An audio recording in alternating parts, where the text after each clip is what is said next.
Welcome to another edition of Dream Up, coming to you from KABF 88.3 FM in Little Rock, nationally syndicated and internationally streamed. It's the show where a reporter, myself, a comic, who you'll see in a second, and an ace businessman walk into a bar and came out with a great hour of talk about how they each achieved their dreams in their distinct walks of life, complete with interviews each week with celebrities, experts, and average Joes and Janes who've achieved their dreams and are here to talk about the obstacles they overcame to reach them. Today, our very special guest is the author and filmmaker of the behind the teen classic, The Perks of Being a Wallflower, and the fantastic movie newly out on DVD, Dear Evan Hansen, Stephen Chbosky. Woo! Wow, that's a good get. I'm so excited to have him on our show, man. He's a talented writer. Carl, how does that make you feel? I know, and I looked, and he's my age, he's 50, and I'm like, well, okay, well, I write for a couple websites. Oh boy, but anyway, wait. I'm going to go back. First of all, you both do different styles of writing. You're a reporter, and you're also a film reviewer, and you're fantastic at what you do. Thank you. He does something entirely different. It's like saying, well, we're both in track, but he's the marathon runner and you are a shot putter, and you pick on yourself for being a shot putter. It's a different skill. You're very good at what you do, Carl. Yeah, it's what I would love if I could do it. I've written one script and I'm bone dry on how to get others done, and I didn't sell the one, but the thing is, God puts you in different, gives you different types of gifts. Like you said, he may not be able to be a good journalist. Who knows? So, same. I guess you're right. But well, you know what? This reminds me of the Saturday Night Live skit, Cowbell. It's you both put on your pants one leg at a time, but when he's done, he makes hit movies. Oh man! Wow, burn. Well, let's get to it, guys. I'm one of your hosts, Carl Double Portion Kozlowski, because I want a double portion of blessings from the Lord, and I'm supersized. So I'm in Little Rock, and with me from Hollywood is Ron. I tell jokes for a living, Pearson, or as my parents would call me, Ron. You made some bad life choices by dropping out of college to do that, Pearson. Yeah. And then with us from Dallas, my brother-in-law. Yeah, Todd Big Ticket Turner. I don't even know what big ticket means, but it's on the back of my license plate now. So, I got to keep it. Not even sure where it came from, but it's stuck all these years. It's really on your license or no? No, we're only allowed 6 letters here. So it's just BT. Wow. Boy, my brother thinks that means something entirely different. And if you guys get that, you're far more in the stoner crowd than I ever believed. I keep it vague, brother. I keep it vague. That is so funny. I love it. What a crazy week it is. I'm glad to be back on the radio, but we're getting ready for Christmas. Yeah. And it's just so much stress getting everything. Todd, Big Ticket here, is coming to my house with all of his children. So now they're coming from Texas to California. And what are we going to do? We're going to Disneyland, which sounds like the happiest place on earth, doesn't it? Yeah. But in reality, you get up at 5 a.m. to get in the longest line of the day, the California freeway system. By the time you get there, you have to park. Disneyland has the world's largest parking garage. It's the world's largest. You just get out and you're wandering around for hours just trying to find a way out. You just like 2 hours later, am I stuck in IKEA? How can I not find a way out? And then you take a giant escalator down to get in a half-hour-long line to get on a tram because you're not there yet. You get off the tram, you get another half-hour-long line to buy your tickets. You get to the front of the line, money starts shooting out your rear end. You just can't stop it. You're just like a cut pig. Blood won't stop going. And then, they go, we need more money. And I'm like, okay, I have to donate blood, kids, or we're not getting it. Okay, fine. I'll donate a kidney, and then we can all get in. Then you get in another half-hour-long line to get in because Anaheim, just to get in the front gate, because Anaheim is a German word. It means get in line. About that time, my son looks up because sometimes Disneyland's not his favorite. What kid doesn't like Disneyland, by the way? He's got problems.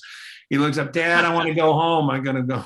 Stop it. You're going to go inside and you're going to enjoy it. I have one kidney. We have a third mortgage. Now have fun. He goes, Dad, I want to go to Tomorrowland. I go, there is no future.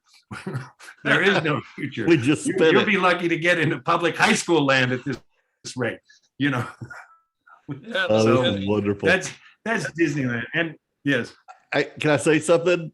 I think I'm going to cancel and just send you a Christmas card. You just run the whole holiday spirit for me with Disneyland. Like I'm out. I'm out. Not coming.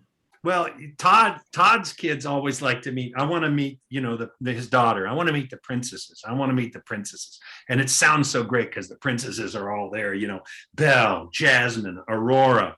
And then you see them and they're all dressed up. And then you see them backstage and they got tattoos and a cigarette. And you kind of break down the names. Belle, Jasmine, Aurora.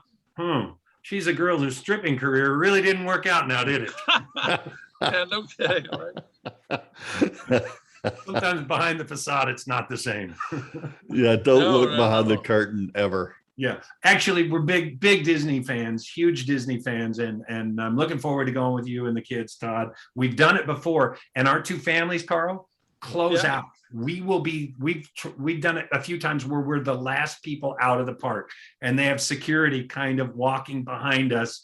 And every time you turn around and look at them, they stop and act like they're not following you.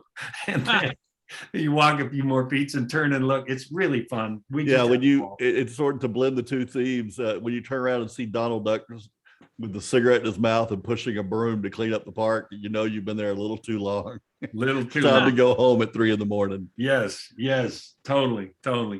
Well, hey guys, I pushed the limit one time myself, and we were finally. I think we were going so slow because it's back when I had problems with my leg, and we were going so slow. They did finally approach us, and we're like, "Are you okay?" And we basically pushed us out. Well, I get it. They want to go home. Hey guys, time to get on to the quote of the week, guys. Quote of the week. Here we go. This one is from Cicero, and that's the Roman senator, Carl, not your favorite guy from your pizza place, Carl, down at Cicero. Yeah. I love this quote. Gratitude is not only the greatest of virtues, but it is a parent of all the others. Mm-hmm. I'm going to say that again. Gratitude is not only the greatest of virtues, but it's the parent of all the others. What do you guys think on that one? Well, for me, I agree, because I say if you can't be thankful for what you do have, why should God reward you with more blessings?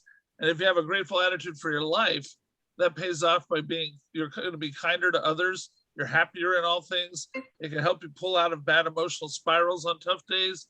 And, and I think it's so important and very valuable to keep a gratitude list of at least 5 things a day that you're grateful for.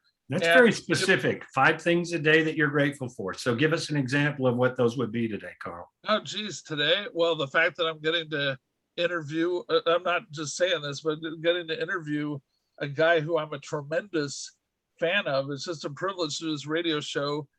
Grateful to the station KBF for giving us the opportunity to always do this. And then also I'd say I'm grateful for my girlfriend. I'm grateful for my job, and that my job lets me be funny at Walmart. That funny Walmart guy on TikTok, check it out. I'm grateful for my parents for helping me out when I was in a jam a couple of years ago and helping me get my life back going. So, you know what I'm grateful for, Carl? Yeah. The fact that you have eyes, because you've been looking down this whole time. I haven't even seen your eyes. Oh, sorry. Okay. I don't know. I'm looking away at my little script here. Sorry. Carl does have eyes. Hey, I'm so thankful. Okay, I'll look up. Todd, weigh in, buddy. Man, I tell you what, I love the quote. Gratitude is important because, when you think about what you deserve, we deserve nothing but death, to be honest. So anything more than that is a giant blessing and something to be grateful for. That I want to sounds echo pretty depressing. We deserve death. But you're looking from a God perspective, but if you just look from an average Joe, I wake up in the morning and you say to yourself, I deserve death today.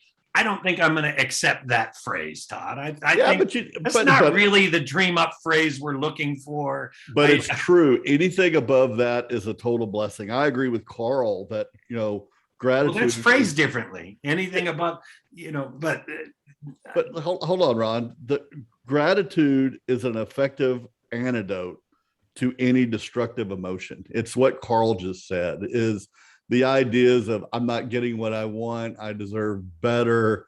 All those things are bad mindsets. But that's why I say, when you feel like you deserve nothing, then everything feels like a blessing, and you can be appreciative of everything. And once you pass that point of not expecting anything, but to be grateful, it does trump all the other negative emotions. And I think it's very healthy. I agree. I totally agree with that statement of gratitude as the parent. All right. The way you just laid it out was perfect. And I was trying to get there while you were that opening sentence talking about I didn't like. But okay, so here's what gets me about this phrase. Gratitude is not only the greatest of virtues. Who even talks about virtues anymore? Who even talks about virtues? They're not put. When we were kids, you had Aesop's fables, you had all sorts of things pushing virtues out. And today, I think they're gone. Now a rapper's going to rap about money and a handgun and a girl on his side. And what are the virtues in any of the modern culture? But I just Googled 15 virtues: patience, kindness, honesty, self-control, courage, love, respect, responsibility, fairness, compassion, empathy, understanding, generosity, frugality, integrity. I mean, you really don't get those anymore, which is weird. So it used to be, even in the modern culture back, remember the coaches? They were all about preaching virtues to their teammates or their players. If nowadays, where do you have? You have coaches that the New England Patriots coach, Spygate, Deflategate, the things they're pushing are just win at all costs. Houston Astros sign stealing gate. You remember they were doing that during the World Series. It's kind of different from this guy. This right here is a signed John Wooden pyramid of success. But if you go over his pyramids, his number one lesson in leadership is good values attract good people. And love is the most powerful 4-letter word. Call yourself a teacher. Emotion is your enemy. I mean, he does all the virtues in his pyramid of success. And I don't know. To me, it's crazy that to even talk about it, like most people would be sitting there going, I want to talk about something different. And I don't know. It just says a lot for the culture to me. I think the culture is washing away. What do you guys think? I 100% agree. I think it ties into what we were saying a minute ago, is that I'm not trying to bring up death, but right now people are talking about their rights and what they deserve, and everything's about what I can get, what I want, and what I deserve, instead of this idea of like, you're owed nothing. You're owed nothing. And so we'll put that in victim mentality. We'll put that victim over. mentality. Everything's a victim mentality. And when you're in the victim mentality, you're locked into a negative cycle, versus what we're saying is a gratitude cycle, right? Yeah, a gratitude cycle. And then you're thankful. And then because you're thankful, maybe you'd like to pick up some more virtues. I agree. The culture doesn't preach virtues nearly enough. You're 100% on. And I think I know why, because they're not funny. Let's get on to the news, something that's funny. Okay. All right. Well, each week we like to bring you stories from the week's news about dreams achieved or attempted and failed. And so now the news. Actually, our lead story this week is literally about dreams. Companies are about to start injecting ads directly into our dreams. Advertisers are working on ways to hack into our dreams. A recent survey notes that 77% of marketers plan to put something called dream tech advertisements to use within the next 3 years. Companies like Molson Coors have been working on dream incubation. Earlier this year, the company created an ad campaign that promised free beer in exchange for people's participation. So Ron's in. The test for dream incubation involved a video of dancing beer cans, talking fish, and it included pop star Zayn Malik, all to drive up interest in the product. So they say it can also be used for good things like treating medical issues like PTSD. as well as to make. But people are worried that tech companies will use it to make watches, wearables, and other tech track our sleep and invade our privacy even more. So, what do you say, guys? Well, I'm pretty sure this is old news, Carl, because Cindy Crawford, McDonald's, and Coors Light have been playing this trick for years on me. Yeah. Cindy Crawford, what a Old throwback. reference there. You know your generation now. Hey, she's been in my dreams for decades. Boom. Well, you know, for me, I think this, I do think this actually works because for a while last year when I was having trouble sleeping, I would leave on a radio in my room while I went to sleep. And so I'd wind up having the weirdest dreams about hanging out with Elton John or the Smashing Pumpkins. So, you know, I do think this happens. I remember you telling me about that. That's funny. Yeah. Hey, look, this really takes our show Dream Up literally, right? This is the literal version. And if they can really do that, I would pay big money, guys, to make me a hero in my wife's dreams, because I get in trouble for things I do in her dreams every week. Every single week. She's just like, you know what you did? You turned me into a merry-go-round, rolled down the street, and left me with a shoebox. How dare you? I'm like, what? It's just a dream. And, you know, I can't control what I do in other people's dreams, but apparently the ad agencies can. So go at it. I'll pay big money for that, guys. Yeah, that's not a bad deal. If you could use it to manipulate other people, that's not bad. I'll just tell you this. If Flo from Progressive shows up in my dreams, I'm going to drink coffee at 11 p.m. and stay up all night long. Wow. Are you saying you have a crush on Flo? Cindy Crawford and Flo? Is that it? I'll take Cindy. Oh, stay up all night long. I thought you meant with her. Like, oh, hi, No, Flo. no. I'm not going to want bed her for in 3 your- days straight when they're trying to advertise to me. I can promise you that. Sadly, Flo is more my speed than Cindy. I mean, not that I like her more, but that's what God's going to put me with is a Flo. Hey, I like Flo. Flo's funny. Good actress. I like it. Go for it, Yeah. Carl. Make it happen, buddy. All right. Well, hey, guys, our guest is waiting for us. So I say let's jump to him. And now, one moment, our guest. All right. So our guest today is the writer and filmmaker behind the teen classic Perks of Being a Wallflower, the creator of the cult classic series Jericho, the writer of the live-action Disney smash Beauty and the Beast, the director of the smash hit Wonder, and now the director of the movie adaptation of the Broadway smash Dear Evan Hansen, which is out on DVD this week. Ladies and gentlemen, Stephen Chbosky. Yay. Thank you. I thank you for the applause. Yeah, I know it's such a thunderous round we give you. It's unbelievable. So I want to say congrats on the movie of Dear Evan Hansen.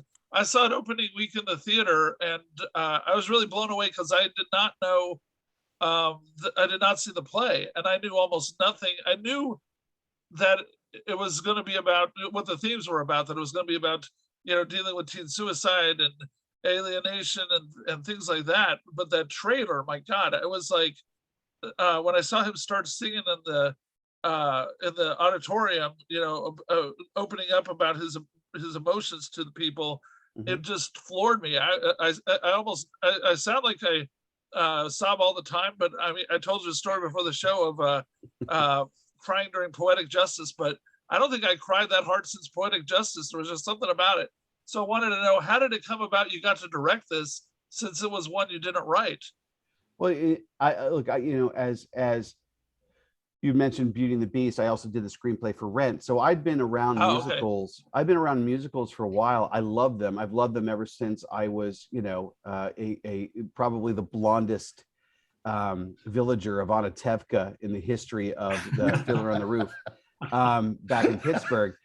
But you know, and I was incredible as Mr. Bundles and Annie the following year. Perhaps you heard. Unbelievable.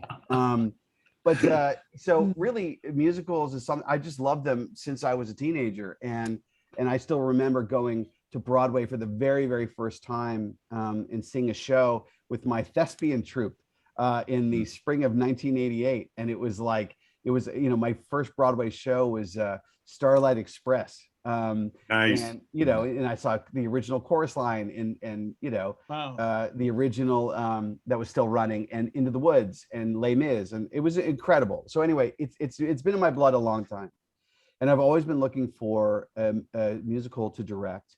And I'd heard about Dear Evan Hansen. I had heard that Perks of Being a Wallflower was actually kind of like maybe something of like at least a spiritual influence on it. I'd been told that about the songwriters, which was very sweet. And so I was curious, but I, like you, like you, Carl, I didn't know anything about the story. I didn't even know the music. I think I maybe heard Ben sing Waving Through a Window one time, maybe at a Tony broadcast or something. But so I knew what it, but I didn't know what the story was. And 2.5 hours later, I was transported. I couldn't believe the surprising nature of the story. It just kept getting deeper and deeper and more twisty and surprising. It was like, how did these guys turn Heathers into like a page turning thriller that makes you cry? It made no sense as a piece of writing, and yet I just fell in love with it. I fell in love with the characters. I loved the songs. I thought Stephen Levinson's book and then later screenplay was brilliant. And so I remember the next day calling my team and saying, look, I don't know if they're ever doing this as a movie, but if they do, I would kill to direct it. I love it. And then, I got some meetings, and, the rest is history. Wow. Well, that's great. So now that the movie's hitting DVD, I know you're hoping this takes off and has a long afterlife on DVD, streaming, and cable. So what do you think draws people to this story, since it's been such a Broadway sensation too? I mean, is it just the depth or other things? Well, I think it's a combination. I think that especially now, what we've all lived through the last year and a half, the sense of isolation that we've all experienced. Liza, here your show is now in 3 different cities. We are all communicating via these devices. It gives us more freedom in how we live, but at the same time, it also leads to a little bit more isolation, some loneliness. And so for me, what I've noticed, the people that see it, they love it. It speaks to them in terms of whatever grief they might have experienced, if they've lost somebody, or at least they've been, near a loss. We all know what that feels like, certainly in the last year and a half. But also just the sense of a show that unabashedly emotionally says you're not alone. These things that you struggle with, whether it's any kind of like mental health challenge or whatever, that we all have these struggles, and yet there is a map to overcome it, and a beautiful message of be yourself, and ultimately you're going to be accepted for who you are. I just found the story to be incredibly redemptive and just very, very moving. And also with the musical element and those great songs by Pasek and Paul, which some of them are already Broadway classics. I don't know. I just think people really, really respond to it the way that I did, and obviously because you didn't know anything about it either, Carl, the way that you did. Yeah. To me, some of the current themes in society and having children in the late teens or early 20s, I've been watching this for 5, 6, 7 years. The amount of social anxiety kids have these days is out. It's way beyond what we had as kids. And this show that you've done, I think, speaks to that problem. What answers come out of it, or what hopes? You kind of addressed it in the last one, but I want to be even more specific, because we've got a story about kids suffering through social anxiety. Mm-hmm. But what are our answers? What do I say to my kids? What do you say to your kids, Stephen? Well, I think for me, my kids, I will say this, I'm incredibly grateful that my daughter's 9 and my son is 6. So they are not the guinea pigs for social media and what it has done. Lessons have been learned. There's fail safes. The whistleblower just came out with the Facebook thing. We're starting to learn how this works.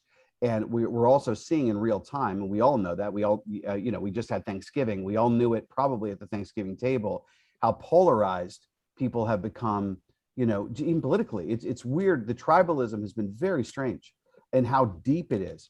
And so, and the algorithms are part of what's doing this to us, or we're doing it to ourselves.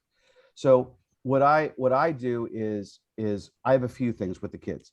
You know, my daughter's not going to get a phone until minimum she's 13, period. Like there's no, I'm not, it's non-negotiable. My wife and I, we heard this lecturer, this guy, a really interesting guy, talked about the differences between boys and girls and how they learn and how their brain chemistry is. You know, he spoke in generalities, which was interesting. He just said, listen, I'm telling you right now, 13. If you go before that, it's like, I know it's convenient, but it'd be, if you can hold out, hold out. And the way he spoke about it, I said, all right, I'm in there. Also, setting time limits is very helpful. And, you know, getting help if they need help. You know, my daughter has some social anxiety, so does my wife. You know, kind of runs in the family. So yeah, there's just like coming at the problem head on. But more than anything else, it's like, we just have a rule. Okay, if we're at the dinner table, there's no devices, they all go away. You know what I mean? Just practice. I swear to God, practice having dinner, because it's something that we all take for granted. We're older, like just talking at dinner is how we grew up. So whatever that social anxiety is, we don't have. But a lot of these kids, it's like they live on their devices all the time, even through dinner. And so they don't have that practice. So we make it a point of doing that as well. Look, trust me, I'm not a perfect parent by any stretch of the imagination. You know, we struggle quite a bit to try to figure out and navigate this landscape, but you know, we do what we can. And I think more than anything else is that parents, you should give themselves a little bit of not a pass, but like not be so hard on themselves, because you know, this is a completely unpredictable landscape. How are we supposed to know what this stuff does? You know, we're learning it as we go. So for people to give themselves a little bit of a break. You know. Yeah. Well, go ahead, Ron. Sorry. It's such an important topic. I love the way you're addressing it, Stephen. Really, Dear Evan Hansen is really a great amalgam of a lot of kids with a lot of social anxiety, and it's just the typical tragedy that just keeps winding itself around. And communication to me is exactly the real answer. Communication with grace, and sounds like you guys are already down that. And you know, just as a parent, it's even hard to set those limits and stick by them, because your kids fight you on them. You know, they do. Of course. Yeah. And you know, it's impressive you have such a good take on it. And Todd has 3 young ones, and I'm curious to hear what he's going to add here. Well, you know what? I'm gonna go way deep. I wrote something down for later in the interview, but I think it fits here. So Stephen, you know, at your point in your career, you know, you have options of what you can do. I mean, you're a Renaissance man, quite honestly. So when you look back at your career, what do you want to be known for? Like some people, you know, are known for a book or a movie or whatever, but there's a thread that runs through them all. And so what makes you pick projects that you work on like this? Like, what is it that you want to be known for? And did this project fit in that thread? Was this an outlier? I'm just curious, sort of who are you and what do you want to be known for 100 years from now? Well, what a truly interesting question. That's a great question. First of all, Dear Evan Hansen absolutely fits into my own through line about what I'm, you know, trying to do with my career. Listen, I'm a dude from Pittsburgh, you know, and we're pretty practical, you know, folks. Like that's kind of how we're built. And so I know I could work for the rest of my life. And when I pass, if I'm lucky and they want to write about me, like the author of The Perks of Being a Wallflower, that's what you know what I mean? I'm already there. It doesn't matter. And I know that because look, I'm a very blessed person. I wrote this book, this coming of age book, you know, and it's, I don't know how many copies. I think it's up to 6 million copies in 30 whatever languages now. And so I'm really, really a lucky guy that happened. You know, whoever predicts like, oh, I know why that happened, they're lying. I know a lot of these people were like, I don't know why that one, it just happened. So practically it's already, the ink is, I think, kind of written. So for me, it's a much more spiritual or profound question of if I'm going to spend a 1.5 to 2 years developing a movie, because it usually takes about, you know, between all the facets probably about a year and a half, 2 years. It has to serve a larger purpose than just getting paid, although there's nothing wrong with having a job. It has to serve a larger purpose than just being able to direct a film, although that in of itself is quite a, it's quite a lucky thing to be able to do that in the first place. But if it can serve some greater good, whether it's, Perks, which trying to talk about certain traumas, or Wonder that tried to show a light on some, really talk about empathy, or Dear Evan Hansen, which is, as Ron was talking about, deals with social anxiety and some of the other things that befall our kids. Like, I really care about people. I love people very much. I think most people are very good. And if the art I put out into the world, or the entertainment I put out in the world can have maybe a nice message, but not take itself so seriously that it forgets that movies are really entertainment. That's what they're supposed to do. And you can sneak in the themes past that. That's what I want to be known for. I want to put good into the world, and I want to put quality into the world, not only thematic quality, but in terms of whatever writing I'm doing, the character work, whatever it is I'm doing, I want it to be the best it can be. So yeah, that's my answer. Yeah, love that. That's a great question, a great answer. Thank you. Yeah, well, I wanted to ask, you're a fairly handsome dude, so I was wondering, since you got famous writing The Person Being a Wallflower, were you a wallflower in high school that informed it, or did you have a different way of getting into the mindset of those kind of kids? First of all, I'm incredibly flattered, Carl. Not that there's anything wrong with that, as they say. Yeah, I honestly, I didn't expect. I was like, oh, cool. We're talking to me 3 dudes. I didn't think Hansen was coming, but thank you. I appreciate it. So I mean, you're not Woody Allen. I would expect Woody Allen to be the type who would write Perks of Being a Wallflower. You know what I mean? Yes. So was I a wallflower in high school? No, not outwardly. Inwardly, I was. See, okay. I was the the kid in your school, and I guarantee you might have been this guy, or you definitely knew him, that could kind of get along with anybody. You know what I mean? I was never part of any popular crowd. I was really never, other than maybe the thespians when I was a senior, I was really never part of a group. I played soccer. I was a pretty good athlete. So but I got along with the jocks, and I got along with the preppy kids and this, that, but like, I didn't have like a crew. And so I was like that. However, internally, there was like a firestorm going on. I couldn't, there was so much emotionally I was dealing with. I didn't even know it at the time. I didn't even have the language to understand. And when I started to write, I can't tell you how many people that knew me back in high school read The Perks of Being a Wallflower, and they were like, what was going on with you? They didn't recognize it. And I would always say, look, Charlie is kind of my private self, so I know how to get along in the world. And as I said earlier, I really do love people. I'm not shy about being around folks. I don't love parties, but like people, I really enjoy. So yeah, no, not a wallflower per se. Does that have you connect to any of the characters specifically in Dear Evan Hansen? Really. I mean, kind of all of them. I remember feeling as lost and kind of, not duplicitous, that's the wrong word, but like how Evan, because Evan tells this line. I really related to Evan because I saw it as an allegory to like your public self and your private self. We all do the best version of ourselves on, whether it's Instagram or like back in the day for me, it was just like you're putting on, your public image, and then there's the private stuff that you feel in your bedroom or at home when you're alone. And so I really relate to Evan that way. I relate to some of Connor's desperation. God knows I relate to the parents now, all the parents, because of what they go through in the story. But I have to say, of all the characters, when you think, and this might be surprising to say, is Zoe Murphy is kind of my dark horse favorite character in the movie and the show, because to be the sister of the person who lives in the shadow of someone who's really dealing with illness.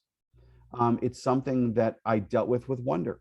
I was so drawn to the little sister in Wonder for the same exact reason.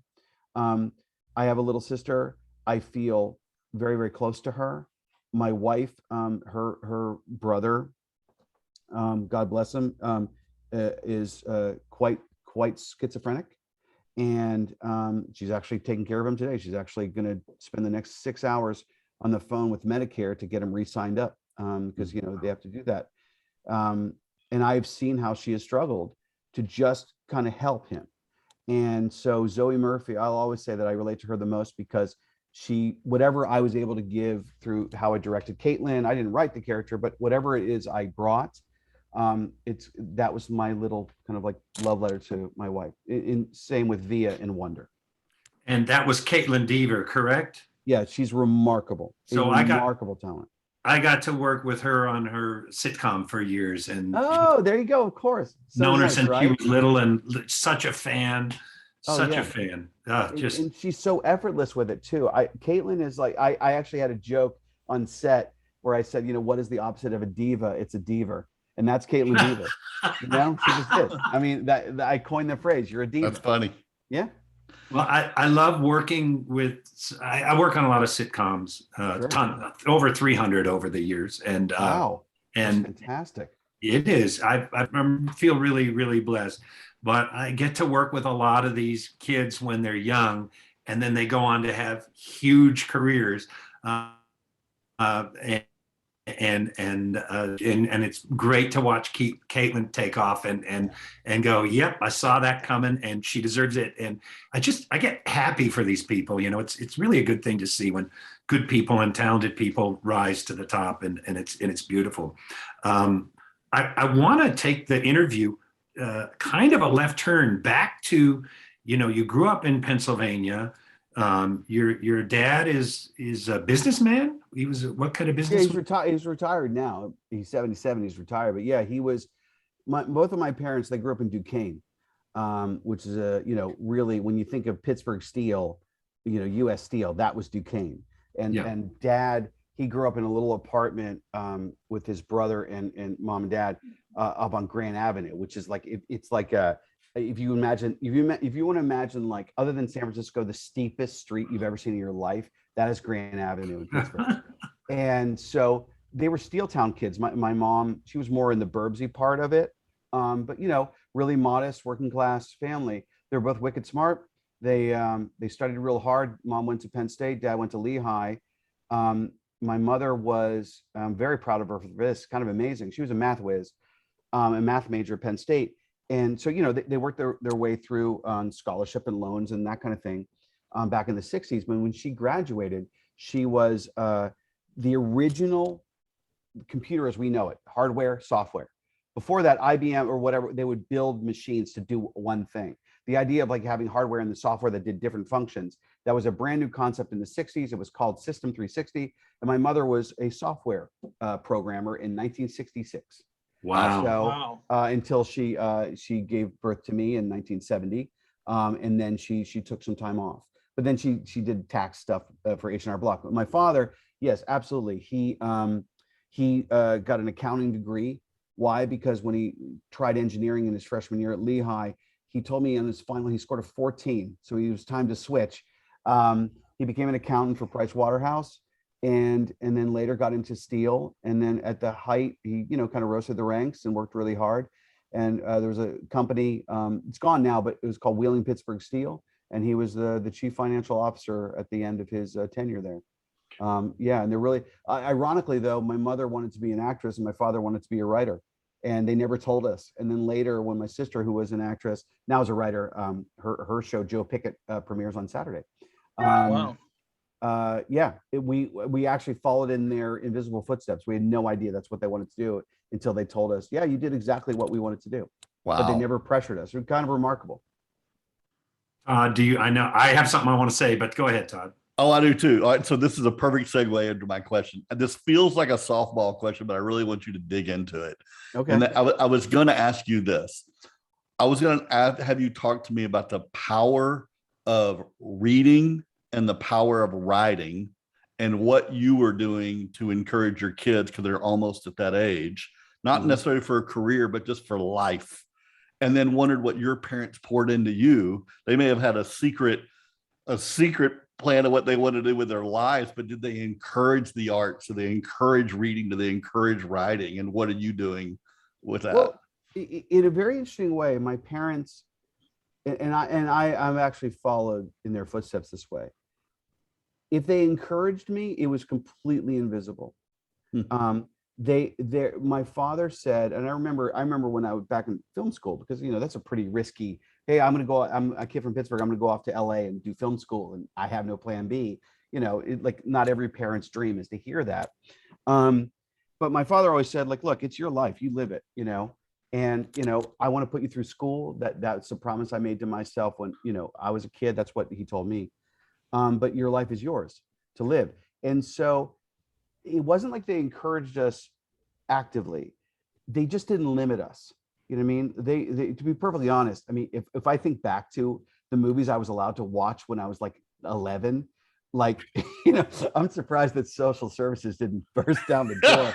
You're like, are you out of your mind? I bet I can top your story, Stephen. I bet I can top your story. You probably can't. With one thing, every now and then, like I would wander down to the basement. The good TV was in the basement. Yeah. And I remember one time, the only time I was chewed out was, I guess, The Postman Always Rings Twice with Jack Nicholson and Jessica Lange. Oh my and God. And my mom was like, get out. I was like, wow, what the heck could that be? That's a racy one. Being chewed away. But no, I mean, I was watching The Shining at 11? I was watching Halloween at 10. And these movies scared the living hell out of me. So yeah. But at the same time, those things, Stephen King, all the, like, they didn't limit it. They just, whatever we were curious about, they let us just go be curious, and they didn't censor it, which was really interesting. And other than this phone stuff, because I do think there's a danger there, so I'm trying to figure that out. My daughter, she's 9, and she is a horror buff, and every day she's like, Dad, can I watch The Shining? And I go, and it's like this, before I can speak, you hear from upstairs, no! And that's my wife. Like, no. Okay. So anyway, I got to throw my story in. My sixth grade teacher took me and another kid, first of all, on vacation. So we're traveling with a teacher. wow. And then he goes, hey, you guys want to go to a movie tonight? We're like, yeah. So he goes, okay. So we go to Taxi Driver. Oh no. How old were you? My gosh. 6th grade. Oh my gosh. Wow. Love it. And you really related to Jodie Foster's character. Yes. So that was really nice. That was really good. Wow. That's yeah, you win. You totally win. Yeah, so the whole rest of your teen years, you were giving your parents attitude by just going, you talking to me, you feel like. Yeah. So the funny thing though, going back to Todd's question, it was the only advice I ever got from my dad specifically about reading and writing actually led me in this really remarkable way to the career I've had. See, what I always wanted to be was a novelist. That was the first love, and that's what I thought a writer did. And I remember I was 12 and I said, Dad, I just said, I want to be a writer. And he said, well, great writers are great readers. And then he kind of left the room to smoke a cigarette and watch the Penguin game. You know what I mean? That was his thing. So he kind of dropped that little nugget and left. And what he was trying to do was encourage me to read more. I was actually a very slow reader. Like I mentioned earlier, my daughter, she's dyslexic, and I think I'm undiagnosed. It was like, it wasn't a thing back then to diagnose all this stuff. So I was an incredibly slow reader when I was young. And so I didn't read. I was not a great reader at all. Later, I caught up, but at the time I wasn't.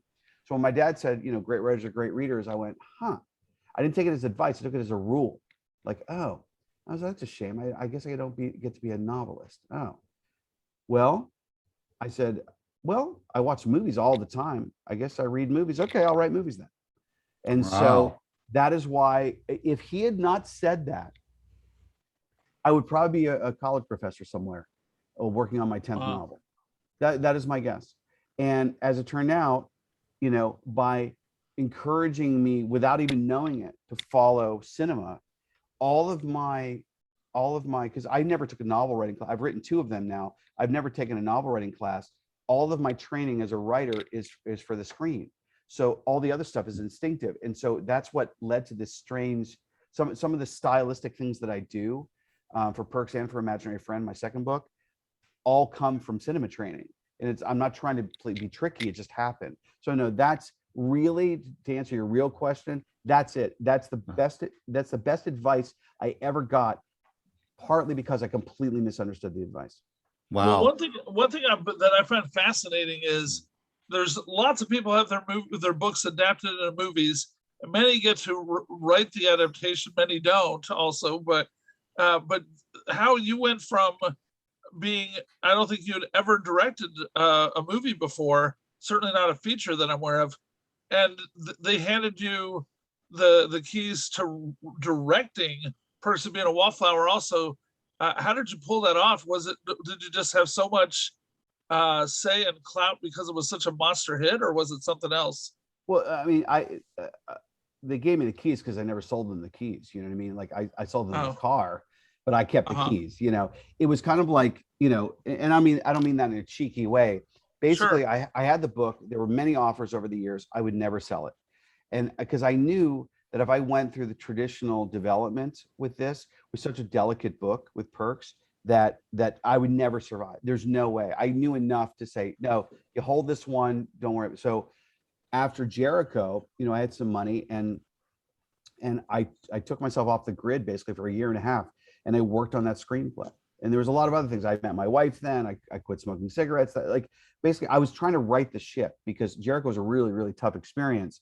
And I was trying to, you know, recover from it because, you know, network TV, 22 episodes is something else. I've never seen, you know, my hardest day on anything is nothing compared to what that thing was. And so I just wrote it, Perks. And when I was done and I finally got it into the shape that I thought this is worth shooting, then I shared it with producers, a bunch of them. 3 producers responded. And then I had meetings, and then I chose the producers that I thought were right. You know, Leanne Halford and Russ Smith and John Malkovich, who did Juno, because I thought Juno was a terrific movie. Said, okay, you build the family. Now let's try to cast it. And I got really lucky.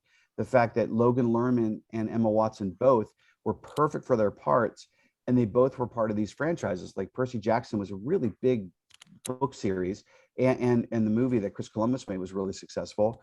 And you know, obviously Emma Watson's Hermione Granger, you can't get bigger than that. And so I got really lucky that the 2 kids that were perfect brought all the stuff. So when we walked into, you know, Summit Studios, now Lionsgate, they merged. It was kind of a slam dunk. It happened. And so the way I kept the keys was I built it. And then when we sold it, it was there. It's not like I didn't sign a contract that said if I completely messed up, they could fire me. They have their own fail safes, but no, that was it. I basically patiently built this thing. Wow. And then once you get a couple of great actors to commit to you and these wonderful producers, you know, the studio calms down because ultimately a director's main job is to land talent and then to deliver days. And, you know, look, trust me, if I messed up week 1, I was out. There was no way. But luckily I found that I loved it. You know, I gave myself full permission to hate making movies and directing, but I didn't. I loved it. And it's actually now one of my great joys. So yeah, that's great. I have a question about your confidence. You know, you come from Pittsburgh, your parents aren't in the arts. You have a theater background in high school. You get to USC. USC is, you know, all the big dogs are running there, especially in the film department. Did you find your way and find confidence immediately at USC, and you seem to strike pretty strong straight out of USC and have made some fantastic choices? Did you have a team around you? And I know at one point you met Stuart Stern, who wrote Rebel Without a Cause, and became your mentor. How much did that factor into your success? Well, I would say, Stuart here, I'll talk about confidence first, then I'll talk about Stuart. Not that they're mutually exclusive, they're not. Confidence, it wasn't so much a confidence, it was more of a, you know, the funny thing about Pittsburgh culturally is you're supposed to like succeed, but act like you didn't, you know what I mean? Like, don't get too big for your britches. It's not, you know, it's just to see it all in context of what it is. You know, my grandfather, you know, this is not exactly what you're asking, but it's I'll share this story so you understand how much my heritage means to me. My grandfather, I'm named for him. In my life, I'm Steve. The reason why it started with the person being Wallflower when it was published. The original cover said Steve Chbosky, and I said, and I asked the folks, hey, could you change it to Stephen? Because my grandfather at the time, I thought he didn't even finish 8th grade. My father recently told me he was actually like he basically did 3rd grade and that was it, and then he was working. And so I just thought it was the greatest thing ever to put Pap's name on my book. This guy that didn't make it to 4th grade, and because he, in living in the Depression, he couldn't get work. It's hard. The confidence really comes from not taking it seriously, not from taking it very seriously. It's saying, I love what I do. I actually think that entertainment and novels and books and plays and musicals and all these other things are very important. I know, we didn't see a lot of new movies for a year. I missed it so much. I couldn't believe how much I missed it. So I do think there's great value. People find purpose with what we do, and they find answers. In some cases, they choose life. I have those letters of I was going to commit suicide, and I read Perks, or I saw it, and I'm going to keep going. Like it can really do something. But compared to like my cousin Chucky, who's a prison guard, or my friend Jay, who he did 8 tours, it's I know what I do is a very privileged thing, and I just leave it at that. You know what I mean? It doesn't make me better than anybody, but it certainly doesn't make me worse, right? So I don't know if that's confidence so much as just, hey, it's not a big deal, right? I did, however, get confidence when I arrived at USC, which as you said, that's where the big dogs go or whatever, and you realize, these are the weirdos from their schools. Great, I'm home. This is great. Okay, we get to be cinema nerds and sit around and talk about Pump Up the Volume. You know what I mean? That's what it all is. It's like, so really, once I realized that it was all an extension of that, a lot of the guesswork was gone. Plus, as I said, I didn't have a plan B. I didn't know what else I wanted to do. It wasn't like I wasn't a good student, but I was like, this is it. This is my chance at a fulfilled life. And if I want, like my parents, they did teach me that they found fulfillment in their marriage. Like they're very happily married people. They're remarkable that way. They've been married over 50 years now. But no, I just knew this was my path. And I just followed it, and I kept going. I maybe had 3 genuine days of doubt over the last 30 years since I chose this. Wow. And not that I'm not, worried, like, I hope this one does well. Oh, geez, they didn't like that one. Why? I don't understand. It's not like you don't have those things. We've all been through that. But like fundamentally, like this was the path, and I was going to walk it. Stuart Stern, who was my hero and mentor since the time I was basically 19. Stuart is a very important person to me. As you mentioned, he wrote Rebel Without a Cause. He also wrote this television movie for Sally Field called Sybil, which was one of the great movies. I wish it had been cinemas. I think he would have won an Oscar for that screenplay. It was so good. Anyway, he's a remarkable person, and he's the guy that, when you're a young artist or young anybody, you're always looking for that first person that gets you, genuinely gets you, and sees there's something about you that I recognize. Everybody tells you, hey, it's going to be okay, or everybody tells you, you got something or whatever. But that's lovely. It's the person you believe, and with him, I believed it. And a very fun Stuart Stern story, which I'll explain. One story will tell you all about his character. He was a huge Peter Pan buff, loved it. He was a collector. His godmother was Mary Pickford.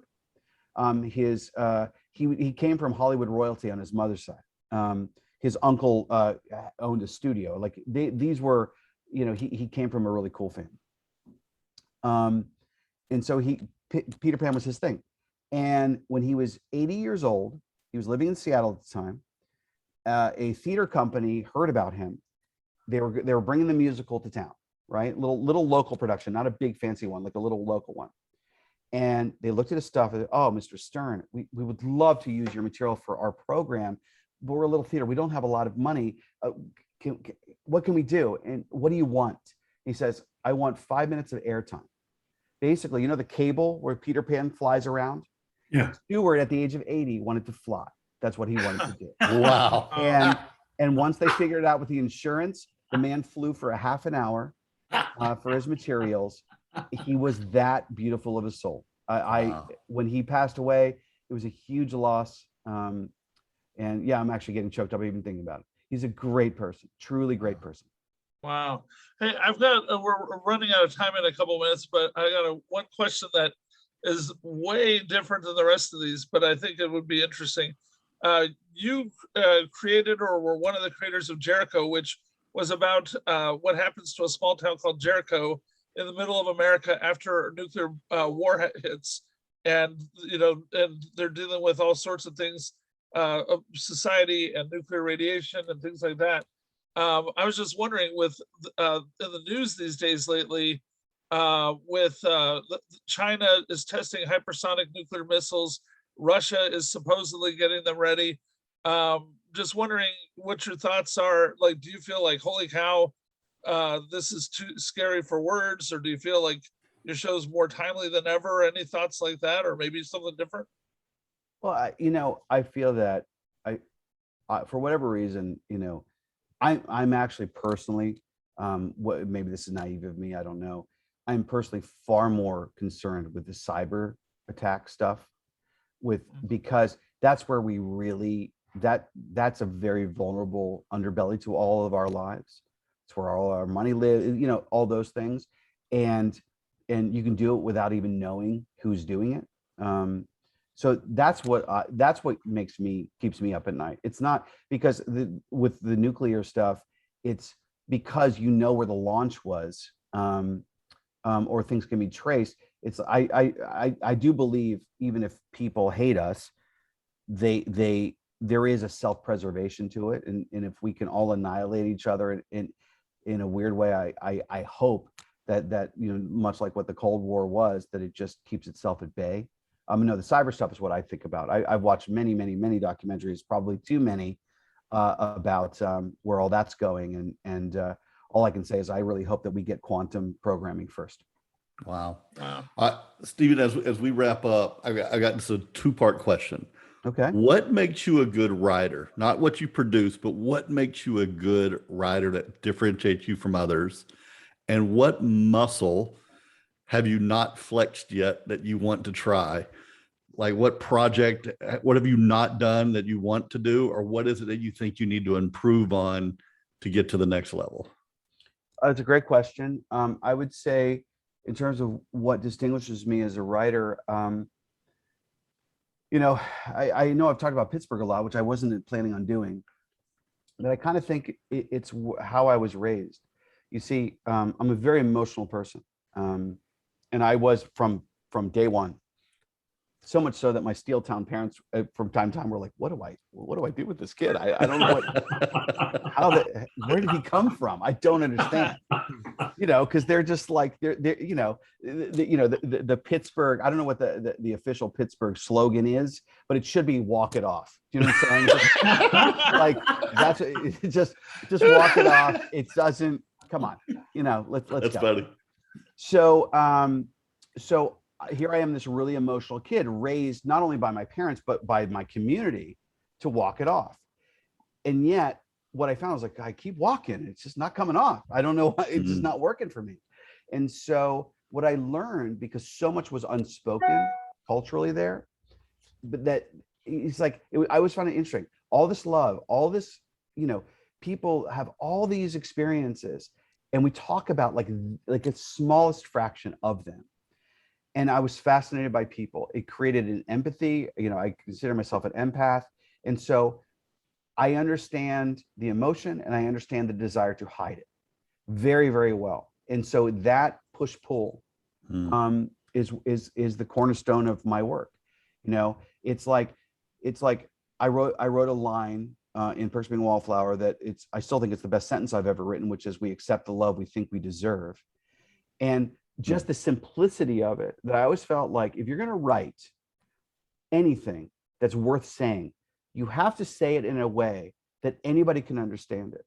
And if you're going to use such language that you're going to lose 90%, listen, I'm sure some folks in New York might pat you on the back for that, and God bless them for it.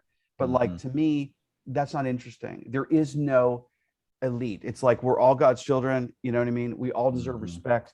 And if I'm going to be understood, I want to be understood by as many people as possible. So that's it. It's kind of like a measure of empathy, respect, walk it off, and kind of a poet's soul. So there it is.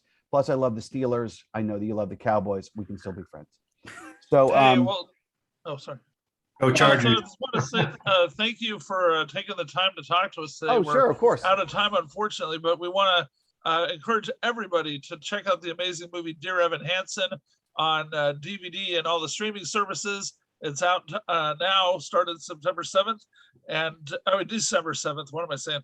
And anyways, thanks again, Stephen, and thanks to KBF for letting us on. Thanks to my co-hosts. And until next time, this has been another episode of Dream Up. Okay.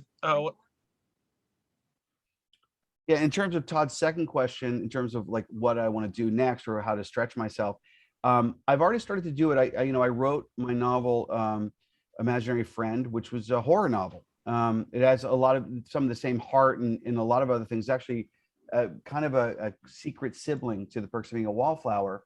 But I plan on adapting Imaginary Friend. You wouldn't look at my work and think, yeah, there's a guy that worships Stanley Kubrick, but I do. I think he's amazing.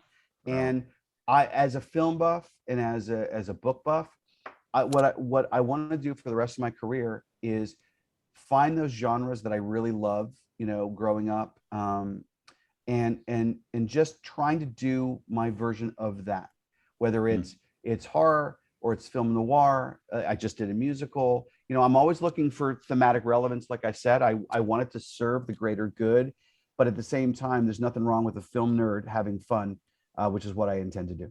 I want to see Stephen Chbosky